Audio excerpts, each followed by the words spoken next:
Ang kwentong ito ay hango sa totoong buhay. Mula ito sa isa nating kabayan na itago na lang natin sa pangalang Abel. Walang eksaktong taon, Murcia, Negros Occidental. Ano bang meron sa Kalandog? Bakit parang ilag yung mga tao na magpunta? Alam mo, Abel, kahit taga dito ako, hindi ko alam yung dahilan kung bakit takot yung mga tao na magpunta sa bundok na yan. May mga nagsasabi, may nakatira na nilalang sa bundok eh. Ilang mga ngason ay nagpunta sa lugar na hindi nakakabalik ng buhay. Tugon ni Ruben, kaibigan ni Abel. Baka naman mabangis na hayop lang yung nakakaengkwentro nila. Doon nga nagtataka yung mga taga dito. Wala namang malaki tapos mabangis na hayop dyan sa bundok na yan. Maliban na lang sa mga usa at maliit na baboy ramo. Tapos tayo yung ilalagay na magpatrolya. Hindi ako naging pulis para mamundok ha. Hindi lang naman ikaw pare. Tignan mo nga yung mukha ng mga kasama natin Parang hindi na maipinta. Masasanay ka din pagtagal. Halika na nga. Doon muna tayo sa tindahan. Kanina pa ako naghahanap ng sigarilyo eh. Pag-uusap ng dalawa. Nang mga sandaling ito, kakatalaga pa lang ni Abel sa bayan ng Murcia. Ito ang pinakaunang destino ng binata bilang scout ranger. Simula pagkabata, pinangarap na nito na maging pulis. Hinanda ang katawan sa matinding pagdadaanan hanggang sa makapagtapos sa kolehiyo. Sa wakas ay nakapasok at maging ganap na pulis.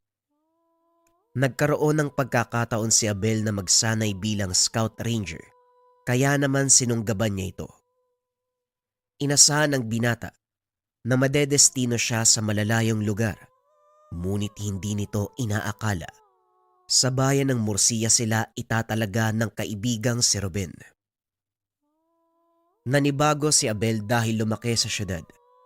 Ngunit dahil sa pinagdaanang pagsasanay, madali lang itong makiangkop sa kapaligiran.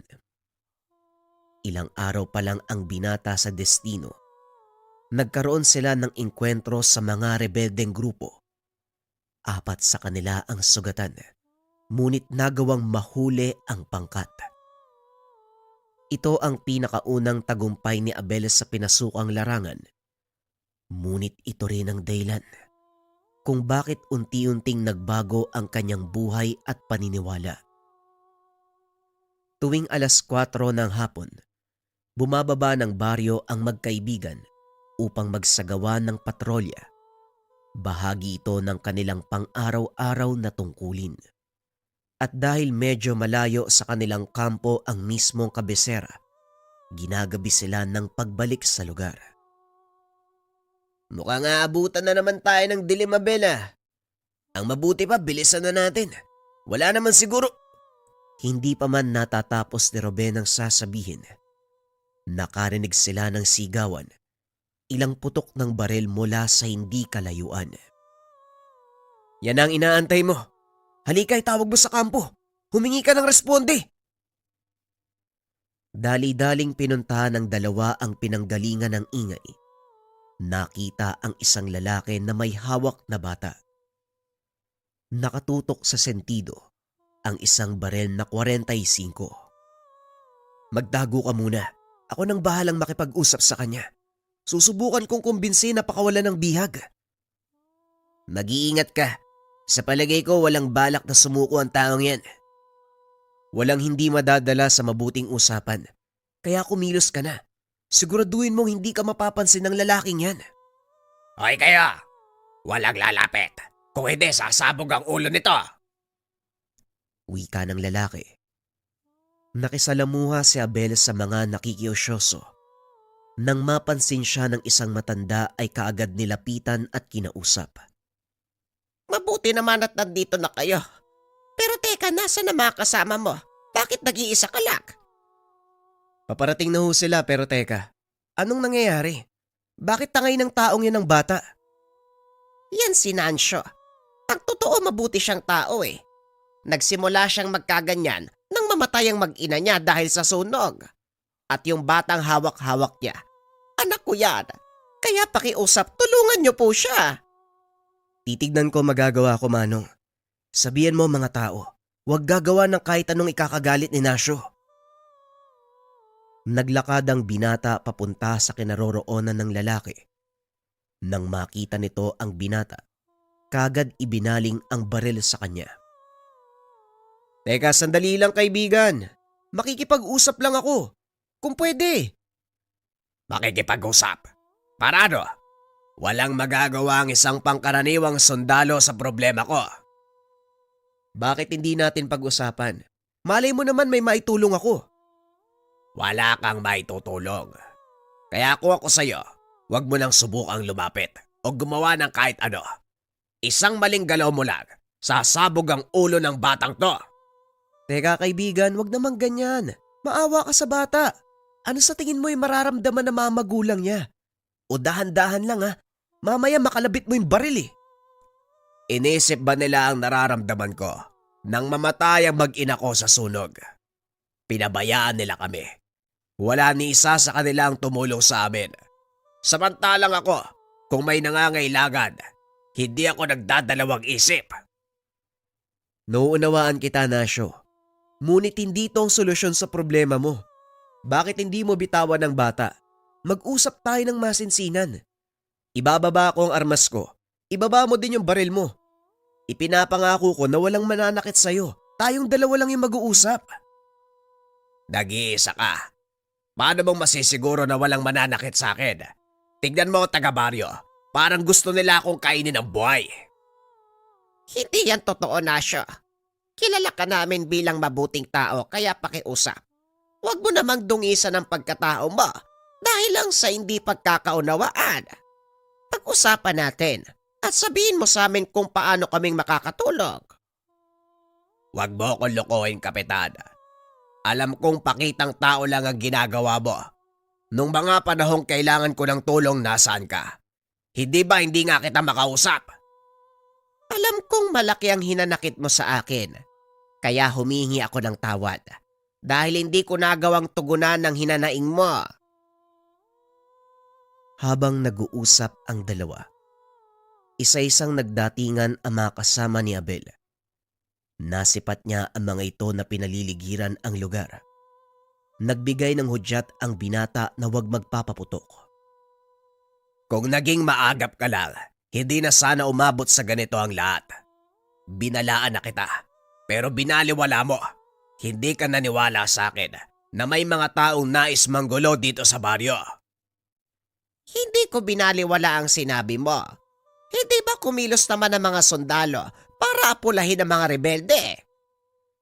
Ilang ulit ko bang sinabi sa'yo na hindi rebelde ang mga kalaban dito?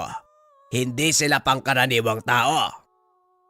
Nasyo, ilang beses ko ring sasabihin sa'yo na mga rebelde ang may gawa ng panununog sa baryo. Hindi mga mambabarang kagaya ng sinasabi mo. Pinapakinggan lang ni Abel ang usapan. Nagkaroon ng ideya kung paanong maapula ang galit ni Nasyo. Kaibigan Nasyo, makinig ka sa akin mabuti. Nandito na sa baryo mga kasama ko. Sinisiguro ko na walang gagalaw sa'yo. Bitawan mo yung bata. Gusto ko marinig ang sasabihin mo. Sigurado ka? Hindi mo ako niloloko? Hindi kita niloloko, kaibigan. Makinig ka sa akin. Pakawalan mo ang bata. Kung gusto mo, palit kami. Ako ang biyagin mo. Habang nagsasalita si Abel, kinakausap naman ito ni Ruben sa radyong nakakabit sa kanyang tenga. Nasisiraan ka na ba ng ulo, Abel? Mamaya ikaw pa yung patayin ng taong yan. Huwag kang mag-alala, Ruben. Alam kong kilatis ng isang to. Wala siyang hangad na masama. Naghahanap lang yan na makikinig sa kanya. Ako nang bahala dun. Sabihan mo mga kasama natin na huwag magpapaputok. Sige na, baka mahalata pa ako nito eh. Maya-maya ay binaba ni Nasyo ang baril. Pinakawala ng bata. Dali-dali namang tumakbo si Abel para yakapin ang lalaki. Dahil alam niyang sa oras ng pakawalan ng bihag, siguradong babarilin siya ng mga kasamahan. Sa kasamaang palad, na mali ng pagkakaintindi si Nasyo. Inakala nitong susugurin siya ni Abel, kaya naman binaril niya ang binata. Walang magpapaputok. Hindi ako napuruhan. Nasyo, hindi kita sasaktan. Tumakbo lang ako para protektahan ka. Pasensya na kung nagulat ka. Mabuti na lamang, sa braso lang tumama ang bala. Nakainga ng maluwag ang mga kasamahan. Dali-daling itinipon ni Nasyo ang baril. Napagtanto ng binata na yon ang unang beses na nakahawak ng sandata ang lalaki.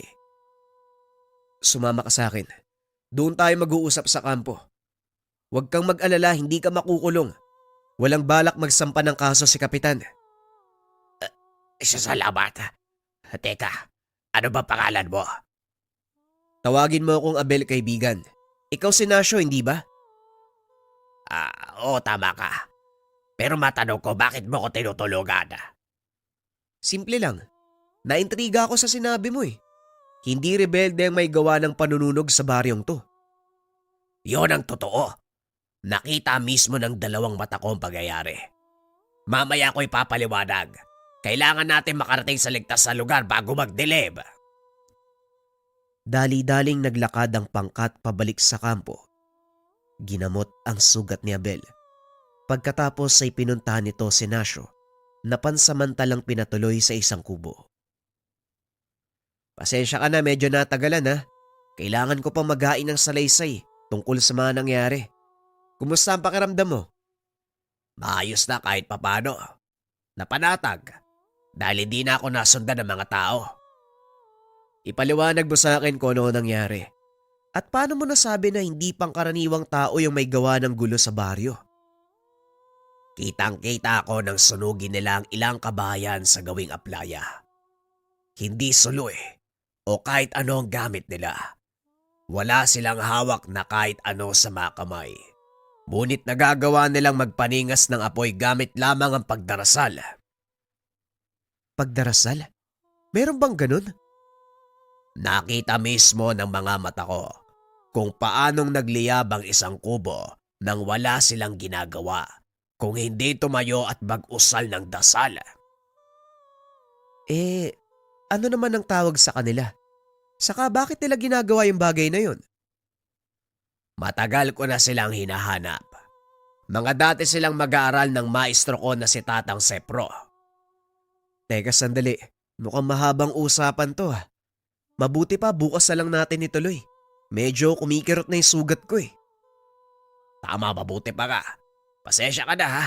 Hindi ko naman sinasadyang barilin ka, nagulat ako eh. Naiintindihan ko, kaibigan. Sige na, magpahinga ka na muna. Nakakapagod yung araw na to eh. Masyadong maraming nangyari. Matapos ang pag-uusap, lumabas ng kubo si Abel. Nagpunta sa kanyang superior upang mag-ulat. Dahil sa natamong pinsala, pinagpahinga ng ilang araw si Abel. Inatasan naman si Ruben na magbantay sa labas ng kubo ni Nasyo para masiguro na hindi ito makakalabas. Mabuti at binigyan ka ng pahinga ni Tenyente. Sige na, ako nang bahala dito. Naintriga ako eh. May sinabi sa akin si Nasyo tungkol sa mga taong nanununog sa baryo. Sabi niya, wala daw kahit anong mga yun eh. Nakita niya daw yung buong pangyayari. Dating mag-aaral ng tinatawag niyang Tatang Sepro, yung mga tinuturo niyang nanunog. Hindi ba sinabi ko sa'yo dati na may mga ganong tao dito? May iwaga ang kabundukan na Bel. Sa Tatang Sepro na sinasabi niya, kilalang manggagamot yan dito sa baryo. Kaso biglang nawala. Ay nako, parang naintriga din ako ah. Bukas kakausapin ko siya uli ah. Pero sana naman, hindi magtangkang tumakas ang taong yan. Hindi naman siguro sa palagay ko. Mas gusto pa nga niyang nakakulong dyan sa kubo eh. Kaysa ginugulpi ng mga taga-baryo. Nagtagal pa ng ilang minuto si Abel sa labas ng kubo. Nang makaramdam ito ng antok, pumasok na sa kanyang kwarto. Habang nakaiga, laman ng isip ni Abel ang mga sinabi ni Ruben at Nasyo. Hindi na malay ng binata na nakatulog na. Kinabukasan maagang nagising dahil dumating ang kanilang superior mula sa syudad. Nasabi ni Tenyente ang kalagayan mo kaya magpahinga ka na lang muna. Ipapatawag ka na lang daw kung may mga katanungan. Maraming salamat ha. Ang mabuti pa, puntahan ko na lang muna si Nasyo. Ako na maghatid ng pagkain niya. Nagtungo sa kusina ang binata. Kumuha ng pagkain para sa kanilang panauhin. Matapos ay pumunta na ito sa kubo ni Nasyo. Maraming salamat, Abel. Nag-abala ka pa. Kumusta ang sugat mo? Medyo masakit pa rin pero maayos na ang pakiramdam ko. Kaso kahapon, binigyan ako ng pahinga ng mga superior ko eh. Kaya mahaba ang oras natin para mag-usap. Pero bago yan, kumain ka na muna. May gagawin lang ako sandali ah. Lumabas ang binata upang magpunta sa kanyang silid. Kumuha ng maliit na papel at panulat. Matapos ay bumalik sa kubo ni Nasyo. Saktong kakatapos lang nitong kumain. Kaya naman ipinagpatuloy nila ang pag-uusap. Ipagpatuloy na natin ang usapan ha. Siguro naman, walang masama kung isusulat ko ang ilan sa mahalagang bagay na sasabihin mo. Walang problema, Abel. Mas mabuti nga ng ganun eh. Dahil kailangan malaman ng mga taga-baryo ang nangyayari. Ayaw nilang maniwala sa akin. Hindi naman kasi nila nakita sa personal. Iniisip ng mga tao na nasisiraan ako ng bait dahil sa pagkamatay ng pamilya ko. Alam ko masakit yung pangyayari at nauunawaan ko. Kaya ka naghahanap ng katarungan eh. O sige, paliwanag mo sa akin. Titignan ko kung anong magagawa natin. Makinig kang mabuti. Dahil ang lahat ng sasabihin ko sa iyo ay katotohanan. Ang lahat ng maririnig mo, mga karanasan ko noong nagsasanay pa lang ako kay Tatang Sepro. Ang sumusunod, batay sa pagsasalaysay ni Nasyo, maraming taon na ang nakakalipas. Nang mga sandaling iyon, nasa pangalaga ng isang manggagamot itong si Nasyo. Katuwang ng matanda sa kanyang gawain ang noong binata pang si Nasyo. Nasyo, ikaw na magligpit ng mga gamit sa loob ng bahay. Hayaan mo mga mag-aaral ko dito sa labas. Opo, Tatang Sepro. Ako nang bahalang maglinis sa loob. Tugon ng binatang Nasyo. Kakatapos lang ng gamutan ng mga oras na yon, kaya nagliligpit ang mga disipulo ng matanda. Meron itong 4 na mag-aaral na nagsasanay sa panggagamot, sa lihim na karunungan. Ngunit iba ang turing ng matanda kay Nasyo dahil simula sanggol ay siya na ang nagpalaki dito. Mahirap ang pinagdadaanan ng mga disipulo. Hindi ito dinanas ng binata dahil na din ayaw nitong pasukin ang larangan ng taong nagpalaki sa kanya. Ay nako Nasyo, ano bang balak mo sa buhay mo? Bakit ayaw mo mag-aral ng paggagamot? Hindi ko naman po kailangan pag-aralan ng mga yan, Tatang eh. Sa panonood ko pa lang sa ginagawa nyo, natututo na po ako. At isa pa, ayoko maging manggagamot. Nandyan naman si Serapin para sumalo ng katungkulan mo kung sakali. Mas magaling naman yan kaysa sa akin eh. Tama ka. Mahusay nga si Serapin na tama kasama niya. Pero may ugali ang taong yon. Ayaw niyang nalalamangan at hindi ko gusto ang ganon. Mas mabuti pang dalhin ko na lang sa hukay ang lahat ng nalalaman ko. Kung sa taong kagaya niya mapupunta ang gamit. Eh kung gano'n naman po pala, bakit hindi mo na lang siya tanggalin bilang disipulo? Hindi pwede, Nasyo. Dahil sa oras na mawala siya sa aking pangalaga, maaaring gumawa ng hindi kanais-nais ang taong yan at magdulot ng kaguluhan. Hindi lang sa baryo, kundi maging sa ibang bayan. Delikado ang taglay niyang kaalaman, lalo na ang kakayahang magpaningas ng apoy gamit lamang ang isipan. Oo nga po, pasensya na kung sasabihin ko to ha. Pero may kayabangan din kasi si Serafin, Tatang. Saka hindi ko din gusto yung ugali niya. Lagi ba naman akong pinapagalitan? Huwag mo na kasing patulan. Hayaan mo siya. Mas mabuting nasa pangalaga natin ang taong yan dahil malalaman ko ang bawat kilos niya. Kayo po ang bahala, basta ako. Sa oras na may gawin siyang hindi maganda, nako, makakatikim yan sa akin. Ano naman ang magagawa mo, Aber? Ni hindi ka nga marunong magpagana ng mga dasal pang poder. Bakit ba kasi ayaw mong pag-aralan ng mga yan, Nasyo? Pakiramdam ko po kasi, Manong, hindi po para sa akin ang ganitong larangan. Pero masaya ako dahil nakakatulong ako sa inyo. Ayos na po sa akin ang may alam tungkol sa mga lamang gamot, Tatang. Bahala ka nga sa buhay mo. O siya, mabuti pa. Samahan mo na lang ako sa gubat. Papaubos na ang mga pandakake natin eh. Kailangan ko na rin kumuha ng ilang mga halamang gamot dahil gagawa ko ng panghaplas. Sige ho, sandali lang. Kukuha lang po ako ng lalagyan. Pag-uusap ng dalawa. Habang naglalakad papasok ng tahanan, nadaanan ni Nasyo ang mga disipulo ni Tatang Sefro. Nag-uusap-usap ang mga ito. Nang makita ang binata, biglang huminto sa pagsasalita si Serafin. Tinignan ng masama si Nasyo. Oh, anong tinitingin-tingin mo? May problema ka ba? Yabang nito ah. Napatingin lang eh. Alam mo kagapuan ka. Ano yun? May sinasabi ka, Nasyo? Lakasan mo yung boses mo kapag nagsasalita ka. Serapin, anong problema mo kay Nasyo? Bakit ba lagi ka nalang galit sa batang yan? Biglang natahimik si Serafin nang marinig ang boses ng maestro. Wala naman po, maestro. Paumanin po. Magpapatuloy na kami sa aming pagsasanay. Hindi ko malaman kung ano ang kinaiinggitan mo kay Nasyo. Na kung tutusin, mas lamang ka sa kanya. Hindi ko maunawa ng ugali mo. Bakit kailangan mong pakitaan ng gano'n ng bata? Hindi na po mauulit, maestro. Patawad po. Matapos kausapin, kagad nang tumalikod si Tatang Sepro. Napansin ni Nasyo, nag-uusal ng dasal si Serafin. Balak niyang ibato sa matanda. Kagad niyang inapula. Isang malakas sa suntok ang binigay ng binata.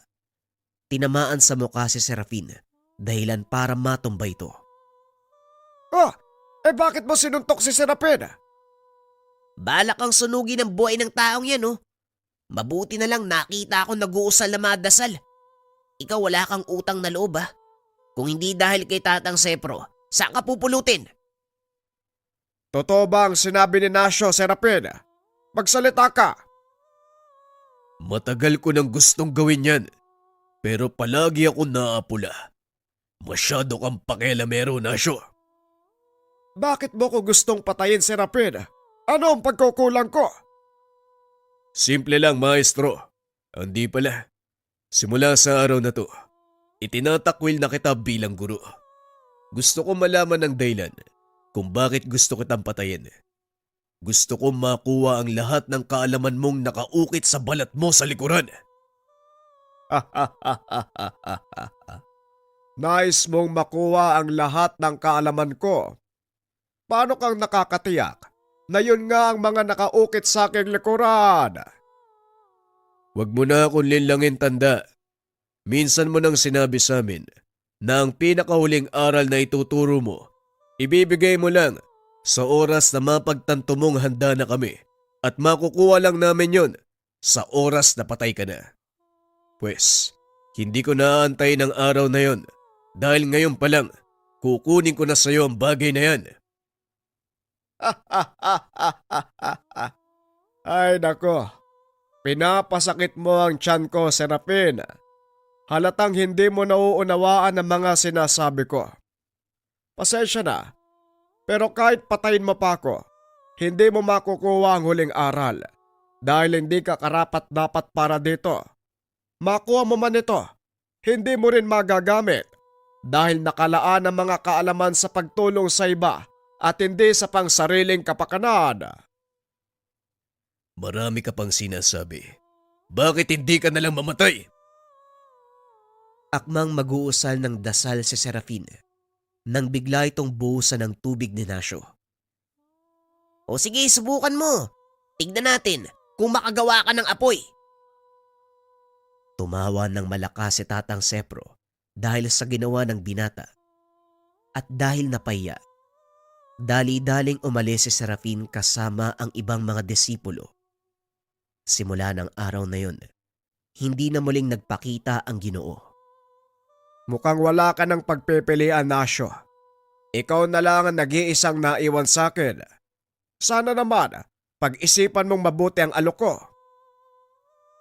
Bunang pa siya ko, Tatang. Hindi ko tatanggapin ang iyong pamana. Gusto ko magkaroon ng normal na buhay. Kung gayon, hindi kita pipilitin sa gusto mong mangyari. Humayo ka. Hanapin ang iyong sarili. Hindi naman po sa ganun ang gusto kong gawin, Tatang.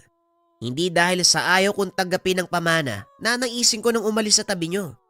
Mananatili ako hanggat ipapahintulot ng panahon. Dumating na ang panahon para umalis ka at hanapin ang sarili mo, Nasyo. Sige na, huwag mong isipin na pinagtatabuyan kita. Nais ko lang na maranasan mong mabuhay bilang normal na tao. Paano naman po kayo, Tatang? Makikita ko pa po ba kayo? Hindi naman ako mawawala. Hanggat naniniwala ka sa akin, siguradong magkikita pa tayo. Matapos ang pag-uusap na yon ay umalis na si Nasyo. Piniling manirahan sa baryo. Iniwan ang kabundukan. Sinikap na magkaroon ng maayos at simpleng buhay. Natupad ang nais ng binata hanggang sa magkaroon nito ng sariling pamilya. Inakala ni Nasyo na magkakaroon na siya ng payapang buhay. Ngunit dumating ang kinakatakutan nito. Muli niyang nasumpungan ang grupo ni Serafin. Sa pagkakataong iyon, nagdulot ng kaguluhan ang mga ito sa baryo. Isang tahanan ang sinunog ni Serafin at nakita ito ni Nasyo. Sinubukang pigilan ang mga dating kasamahan, ngunit sa halip na huminto, idinamay ni Serafin ang kanyang mag-anak. Sinunog ang kanilang tahanan. Nasawi ang mag-ina. Dito na nagsimula ang pagbabago kay Nasyo. Sinubukang hanapin si Tatang Sepro, ngunit sa kasamaang palad ay hindi na nakita. Gayunpaman, hindi pa rin tumigil si Nasyo sa paghahanap, maging ang pagtugis nito sa pangkat ni Serafin. Umabot na din sa punto na humingi siya ng tulong sa otoridad, ngunit walang naniniwala sa kanyang mga kwento tungkol sa ginagawa ni Serafin. Inisip ng taong bayan na nasisiraan na ng bait si Nasyo, kaya hindi nila pinansin. Balik tayo sa kasalukuyan. Etong sinasabi mong Tatay Sefro, sa palagay mo buhay pa ba siya? Matagal na panahon na nakakalipas, kaya hindi rin ako sigurado kung buhay pa siya. Pero pwede kong ituro sa iyo ang dati niyang tirahan. Darating tayo dyan, Nasyo. Pero isang katanungan pa. Bakit mo hinahanap ang grupo ni Serafin? Magiganti ka ba? Hindi yon ang pakay ko. Hinahanap ko sila dahil gusto kong pigilan si Serafin sa balak niya gawin sa baryo. Nakipagsabwatan sila sa mga teroristang nagpakilalang rebelde. Ang plano ng grupo, manikil sa taong bayan. Paano mo nalaman ang lahat ng yan? 20 taon na nakakaraan. Simula nang magkahiwalay-hiwalay kami. Umalis sa pangalaga ni Tatang Sepro. Simula noon walang ibang inisip si Serafin kundi ang makuha ang huling aral ng aming guro. Kaya ginawa niya ang lahat para lang mapansin ni Tatang, pero hindi ito nangyari. Sinasabi mo na ang lahat ng ito, maging ang pananalakay ng mga rebelde, gawa ni Serafin? Ganun na nga, Abel. At kung walang kikilos, siguradong magkakaroon ng malaking kaguluhan. Hindi lang sa baryong ito, kundi sa buong bayan. Pag-uusap ng dalawa. Alam ni Abel na hindi niya ito pwedeng sabihin sa kanyang mga superior dahil walang maniniwala. Kaya minabuti nitong kausapin si Ruben upang hingiin ng tulong. Balak mong magmanman tayo sa bayan nang hindi sinasabi sa mga nakakataas. Sa palagay ko mapaparusahan tayo dyan pare. Malala pa baka matanggal tayo sa serbisyo. Alam ko, Ruben. Pero paano kung totoo yung sinasabi ni Nasyo? Paano rin kung totoong nasisiraan ng utak ang taong yun? Isang paraan lang ang alam ko para mapatunayan kung totoo o hindi ang sinasabi ni Nasyo. Samahan mo ako sa kabundukan at may hahanapin tayong tao. Pambihira. Ano bang kinain mo? Talagang gusto mo pang mamundok ah. Akala ko ba ayaw mo dito? Huwag ka na magtanong. Sa susunod na linggo, matatapos na ang bakasyon ko. Magsumiti ka din ng bakasyon para masagawa natin ang plano ko. Paano ko naman gagawin yun? Kahit nilalagnat ka na, hanggat kaya mo pang tumayo, kailangan mo magtrabaho. Hindi ba magaling ka sa mga ganyang palusot? Bakit hindi mo gawa ng paraan? Hindi ko alam kung insulto ba o papuri yung sinasabi mo. Sige na pare, isipin mo na lang na gagawin natin to para sa mga tao. Para sa mga tao? Ay nako, gaano ba kalayo yung pupuntahan natin? Basta, malalaman mo na lang. Habang nag-uusap, dumaan ang isa sa mga superior, kaya nahinto sa pagsasalita si Abel. Nang makalis ito, nagpatuloy ang usapan. Ano Ruben, sasama ka ba? Sige na nga, wala naman ako magagawa eh. Kukulitin mo lang ako eh. Kinabukasan, nagulat si Abel nang makita ang kaibigan may benda sa ulo. Oh, anong nangyari sa'yo? Bakit may benda ka? Hindi ba sabi mo gumawa ako ng paraan kaya yan? Huwag ka mag-alala. 3 tahi lang ang ginawa ng doktor sa ugat ko.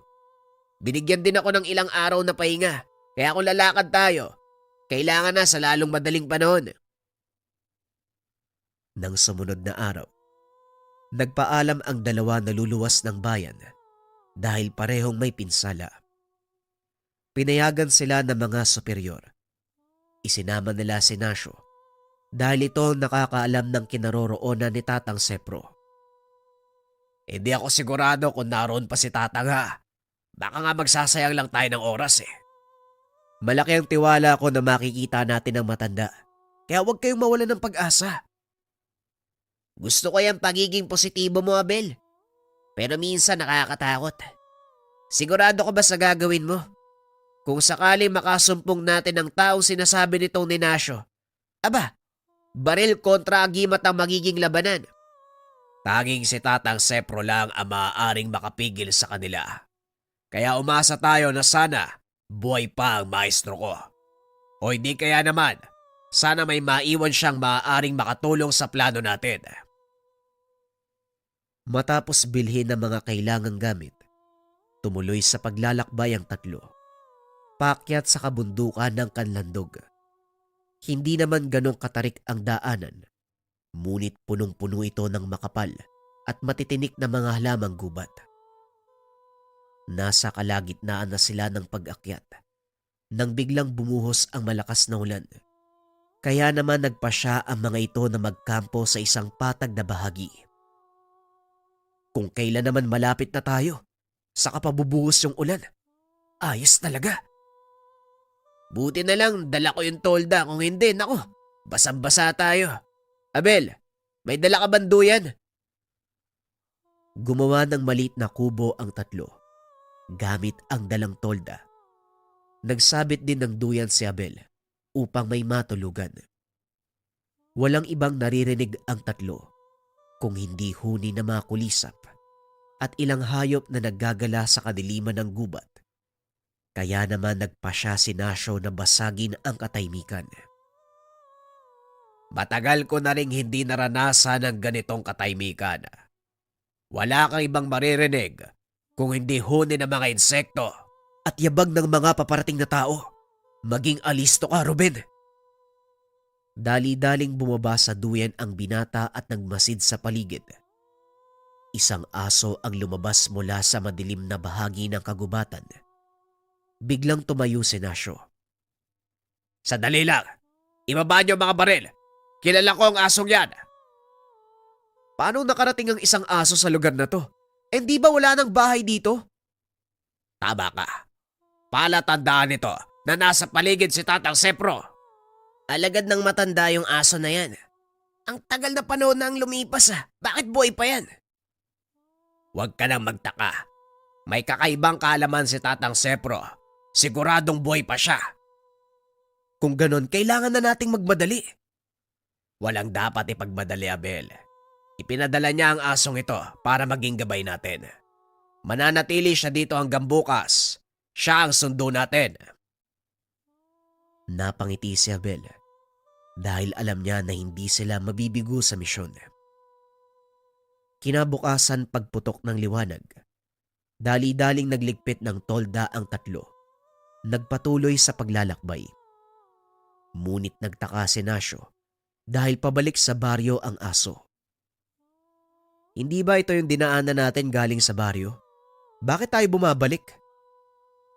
Yan nga din ang ipinagtataka ko Bakit tayo dinala ng asong ito pabalik sa baryo? Biglang napahinto si Ruben dahil napansin nito ang isang maliit na daan sa gawing dulo. Doon pumasok ang aso. Sa palagay ko, hindi naman tayo dinadala ng asong yan sa baryo. May daan sa bahaging yan papunta sa tabing ilog. At mula doon kakailanganin nating tumawid papunta sa kabilang bahagi ng kabundukan. Alam ko ang lugar na ito dahil minsan na kami nakapunta dito. Taga rito ka din ba? Tagabayan ako, pero alam ko ang lugar na yan, kaya bilisan nyo. Dali-daling sinundan ng tatlo ang aso. At gaya ng sinabi ni Ruben, papunta nga ang daan sa ilog. Nagpatuloy sa paglalakad ang pangkat hanggang sa marating nila ang kabilang bahagi ng kabundukan. Doon ay nakita nila ang makapal na usok na nagmumula sa isang bahagi ng gubat. Sigurado ko, may tao sa lugar na yan. Alisto ka, Ruben Hindi natin alam kung ano nandyan. Areglado. Dito ka sa likod ko, Nasyo. Marahang naglakad ang tatlo papunta sa pinanggagalingan ng usok. Nang makalapit na sila, nakita ang maliit na kubo.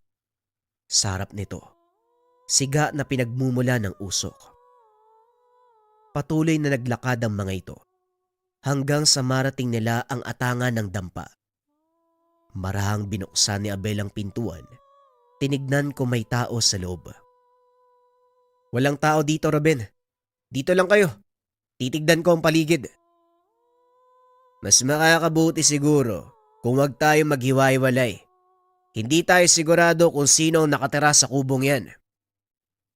Sigurado kung si Tatang Sepro nakatira dito. Siya ang nagmamay-ari ng sisidlan ng tubig na yan. At sigurado ko, lambanog ang laman niyan. Kinuha ito ni Ruben. Tinignan ng laman at napangiti. Totoo ang sinabi ni Nasyo. Kung ganon, buhay nga si Tatang Sepro. At nandito tayo sa kanyang tirahan. Mas makakabuti kung dito natin siya antayin. Teka, nasan yung aso?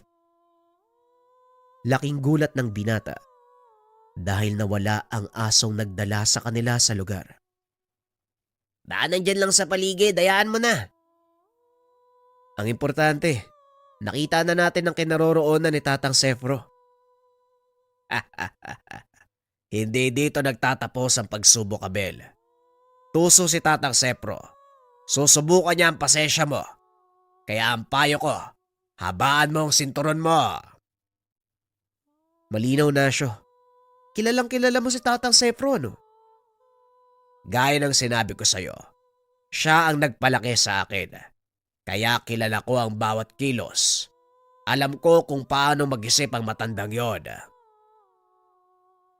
Sa kalagitnaan ng pag-uusap ng tatlo, biglang nagpakita ang aso. Umakyat sa atangan ng bahay. Ilang segundo ang nakalipas. Lumabas ang isang matandang lalaki. Sino ang sinasabihan mong matanda na siya? Tingnan mo ang sarili mo. Hindi nagbago. Tatang Sepro, Kayo ga. Sabi ko na nga mabuhay pa kayo eh. Oo, Nasyo. Dahil alam ko nakakailanganin mo ng tulong. Sino mga kasama mo? Mukhang mga militar. Mga pulis po sila, Tatang. Si Abel at Ruben po pala. Oy, kayong dalawa. Siya ang sinasabi ko sa inyo. Ikinagagala ko po kayong makilala, Tatang Sepro. Ako po si Abel. Ako naman po si Ruben. Kumusta po kayo, Manong? Sila po ang tutulong sa akin na huliin si Serafin. Pigilan ang kanyang binabalak. Mukhang pinahirapan ka ng gusto ng taong yon ah. Namatay ang mag-ina ko dahil sa kanila. Ayoko nang madagdagan pa mga taong mauulila dahil sa gawa ni Serafin. Mahihirapan kayong kalabanin si Serafin. Lalo pat mas malakas na siya ngayon. Hindi mo lang alam, Nasyo, pero kahit papano, nasusubaybayan ko ang kilos ng taong yon. Hindi lang ako makagawa ng kahit anong aksyon dahil wala akong kakayahan na makialam sa gusot ng mga tao. Po, paano ho nangyari yon? Hindi ka ba nagtataka kung bakit buhay pa ako?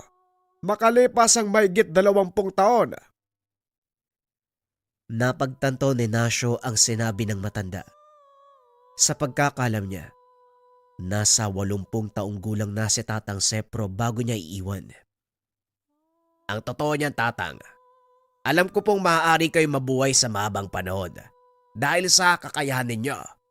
Pero hindi ako nawala ng pag-asang buhay pa kayo.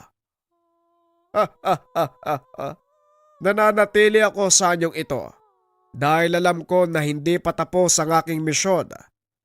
Nararamdaman ko na malapit na ito magwakas.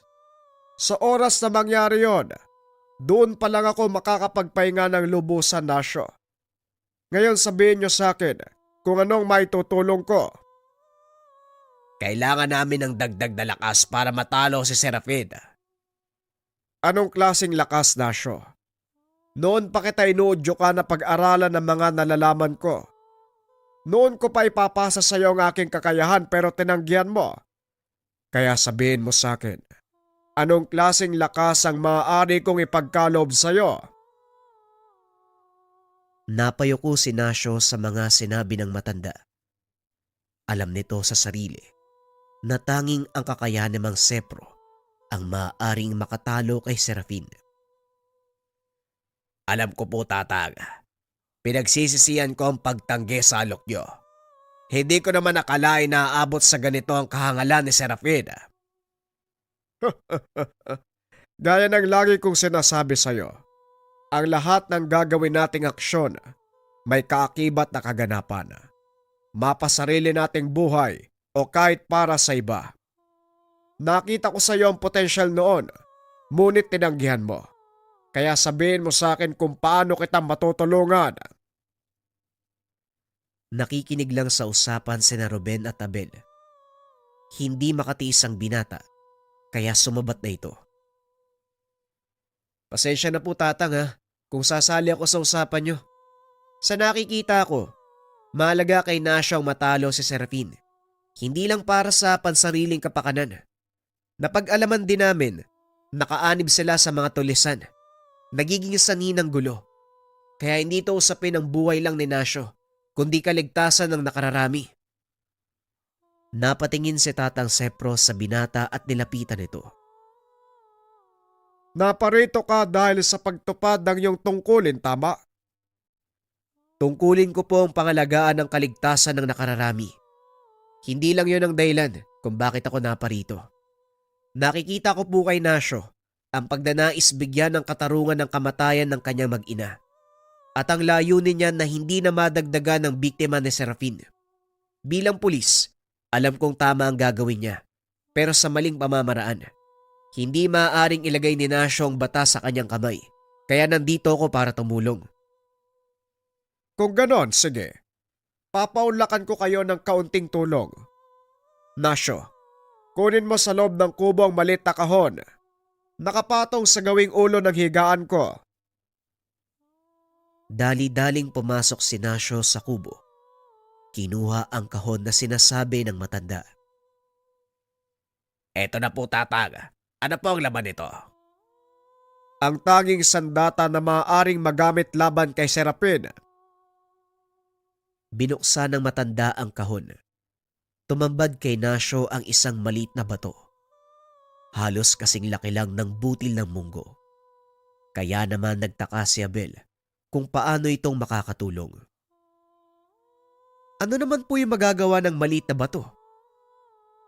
Ang maliit na bato, may kakayahang utusan ng mga elemento ng tubig. Apoy ang kapangyarihang taglay ni Serapin.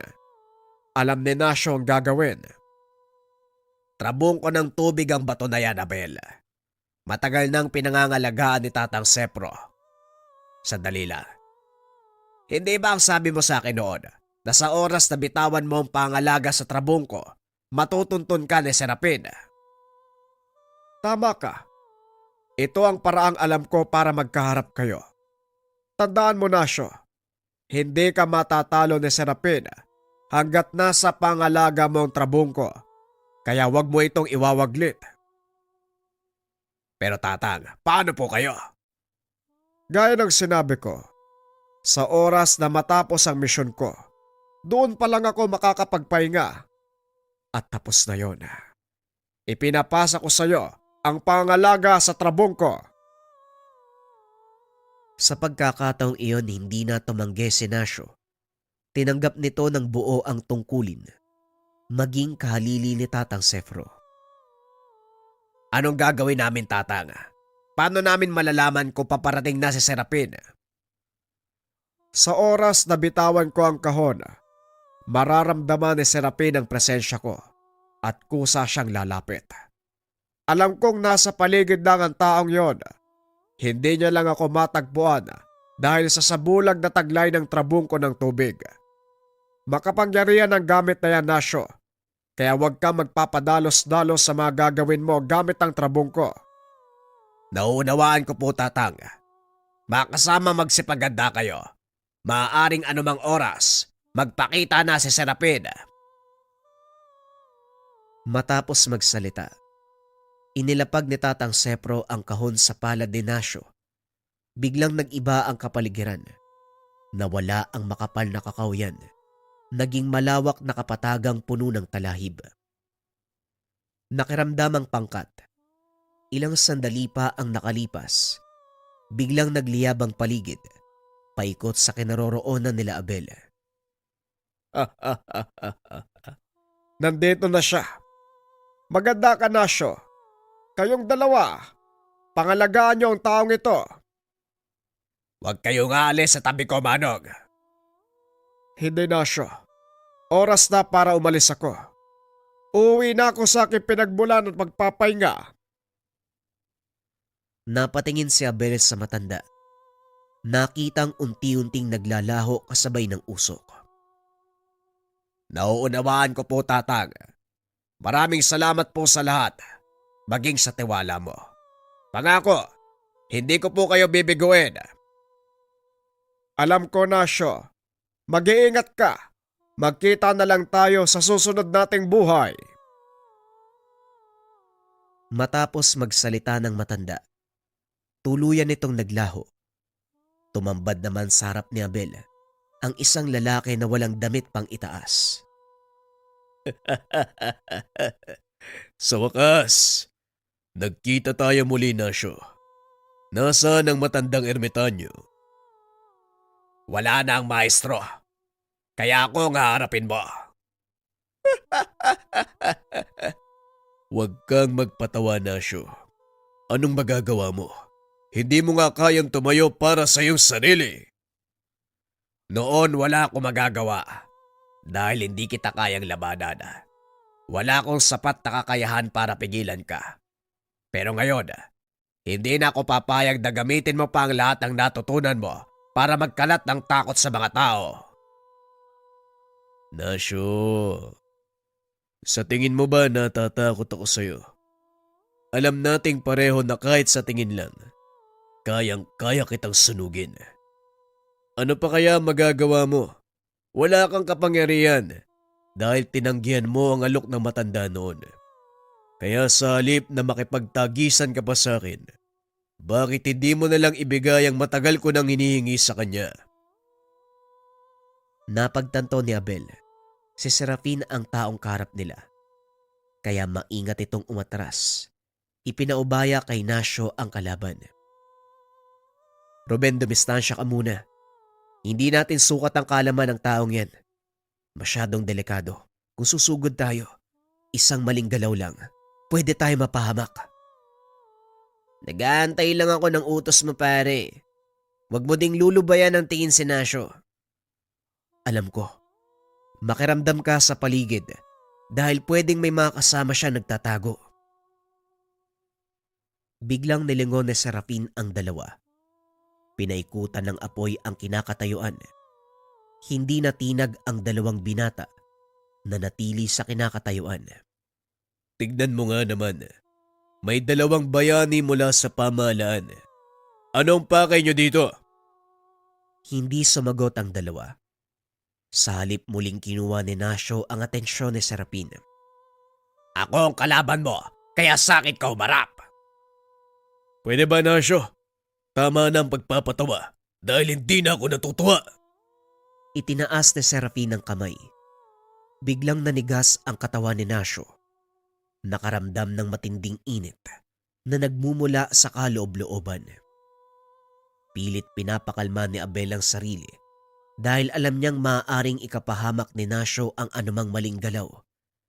Pinapanood lang nito ang kasama. Alam ng binata na may paraan para malusutan ang atake. Pambihira, sa tanang buhay ko. Ngayon lang ako nakasumpo ng ganito. Kahit ako, Ruben, hindi ko inakala na masasaksiyan natin yan. Napansin ni Ruben na nagsusulat ang kaibigan habang nakadapa sa likod ng tumbang puno. Anong ginagawa mo? Nakuha mo pa magsulat? Kailangan kong isulat ang lahat ng yan para maipaalam ko sa magiging anak at apo ko yung mga nangyari dito. Ay nako, bahala ka sa buhay mo. Muling ibinaling ng dalawa ang atensyon kay Nasyo na noon ay patuloy pa ring nakikipaglaban kay Serafin. Ang lakas ng loob mong harapin ako. Hanggang dito ka lang pala. Diyan ka nagkakamali. Hindi mo ba napapansin kung bakit hanggang ngayon hindi pa rin natutupok ang katawan ko? Biglang natigilan si Serafin nang mapagtanto ang sinasabi ni Nasyo. Anong ginawa mo? Bakit hindi ka nasusunog? May isang bagay kang hindi nalalaman tungkol kay Tatang Sepro. Sinadya niyang wag ituro sa iyo ang tungkol dito. Ipinakita ni Nasyo ang maliit na bato. Nanlaki ang mga mata ni Serafin nang mapagtanto. Trabungko ng tubig. Akmang kukunin niya na sana ito kay Nasyo. Kaso nga lang huli na. Naisubo. Tuluyang nailunok ng Ginoo. Biglang nakalas ang binatong tigalpo ni Serafin. Unti-unting humupa ang apoy. Pilit itong binubuhay ng kalaban. Kaso nga lang hindi niya magawa. Sa halip ay muling tumubo ang mga damo at talahib na natupok. Hindi mo alam ang buong kakayahan ng trabungko ng tubig, Serafina. Kung may nalalaman ka man, hapaw lang ito kung ihahambing sa mga itinuro sa akin ni Tatang noon. Alam ko dahil pinili ka niya at ikaw ang binigyan ng atensyon. Sip-sip ka. Si Tatang Sepro nagpalaki sa akin. Itinuring ko siyang ama. Kaya normal lang na maging malapit ako sa kanya. Pero hindi yun ang dahilan kung bakit ako pinili niyang turuan. Nakita niya sa iyo ang ugaling ipinapakita mo ngayon. Kaya hindi mo siya masisisi kung may mga aral na hindi tinuro sa iyo ang ating maestro. Kahit hindi niya itinuro sa akin ang aral tungkol sa trabungko, alam kong matatalo ko siya gamit lang ang sarili kong kakayahan. Hindi pa rin ba malinaw sa iyo, Serafin? Tignan mo ang kapaligiran. Hindi mo ba nakikita? Unti-unting nanunumbalik ang kagubatan sa dati nitong anyo. Inikot ni Serafin ang tingin. Nakitang tumutubo ang mga puno na kani-kanina lang ay natupok gamit ang kanyang kakayahan. Madali lang para sa akin na sirain ang lahat ng ito. Kaya wag mo kong pagyayabangan. Muling ikinumpas si Serapin ang mga kamay. Naglabasan mula sa lupa ang mga nilalang. Kinuyog ng mga ito si Nasyo. At nang makita ni Abel ang nangyayari, walang pagdadalawang isip, pinagbababaril ang mga nilalang. Hindi ko alam kung ano mga yan, pero paputukan mo na lang, Robin. Huwag mo silang hayaang kuyugin si Nasyo. Wika ni Abel. Ngunit walang epekto sa mga nilalang ang bala. Gawa sa putik ang katawan ng mga yan, kaya imposible natin silang mapatay. Wala akong pake kung saan gawa ang katawan nila. Pigilan lang natin silang makalapit kay Nasyo. Dali-daling tumayo ang dalawa at nilapitan si Nasyo habang patuloy sa pagbaril. Anong ginagawa nyo? Nagsasayang lang kayo ng balat lakas. Hindi tinatabla ng anumang sandata mga inkantong putik na yan. Nakikita ko din yun, Nasyo. Siguro naman alam mo kung anong gagawin kaya bilisan mo na habang napipigilan pa namin ng kaunti. Anak ng naman oh! Nasyo, bilisan mo! Paubos na yung bala ko! Dali-daling nag-isip ng paraan si Nasyo. Naalala nito ang sinabi ni Tatang Sefro. Lumuhod si Nasyo. Inilapat sa lupa ang mga kamay. Marahang bumulong ng kung anong dasal. Laking gulat nila Abel nang bigla na lang lamunin ng lupa ang mga nilalang na nakapalibot sa kanila. Unti-unting natunaw ang mga ito hanggang sa maging putik. Mula sa pinaglubugan ng mga nilalang, lumitaw ang isang bukal. Kalaunan ay dumaloy sa buong paligid hanggang sa magmistulang sapa. Ngayon mo sabihin sa akin na wala akong laban sa'yo, Serapina. Pagbabayaran mo ang ginawa sa pamilya ko at sa mga tao. Pasensya na, pero kailangan kitang pigilan. Masyado kang mayabang. Hindi porke nagawa mong talunin ang mga alaga ko, kaya mo na akong pabagsakin. Baka nakakalimutan mo, taglay ko ang kapangyarihan ng apoy. Hindi pa rin ba malinaw sa'yo nangyari? Tangan kong trabungko ng tubig. Kaya kong gamitin ang mga elementong nakatira dito laban sa'yo. Tuluyang nilikop ng tubig si Serapin. Nilunod ito ng mga nilalang. Hindi na nakapiglas ang kalaban hanggang sa tuluyang mamatay. Sinayang mo ang pagkakataong binigay ni Tatang Sefro. Walang ibang hinangadang matandang yon, kundi mapabuti ang kalagayan natin. Pero sinadya mong lumiis. Hindi ko gusto ang tagpong ito, Serapin, pero wala akong magagawa. Wika ni Nasyo habang pinagmamasdan ang bangkay ni Serafin. Matapos ang kaganapan, bumaba ang tatlo sa baryo na parang walang nangyari. Nagpatuloy ang buhay para kay Nasyo at ang dalawang pulis naman bumalik na sa kanilang trabaho. Tuwing hapon nagpapatrolya pa din si Abel at Ruben sa baryo. Lagi silang nagkikita ni Nasyo na noon ay tuluyan ng niyakap ang pagiging albularyo.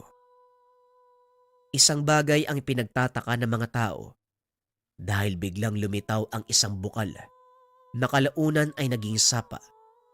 Dumaloy ito sa kalagitnaan ng baryo hanggang sa mga karatig pamayanan. Alam ni Nasyo na ang may gawa nito ay ang tangan niyang trabungko.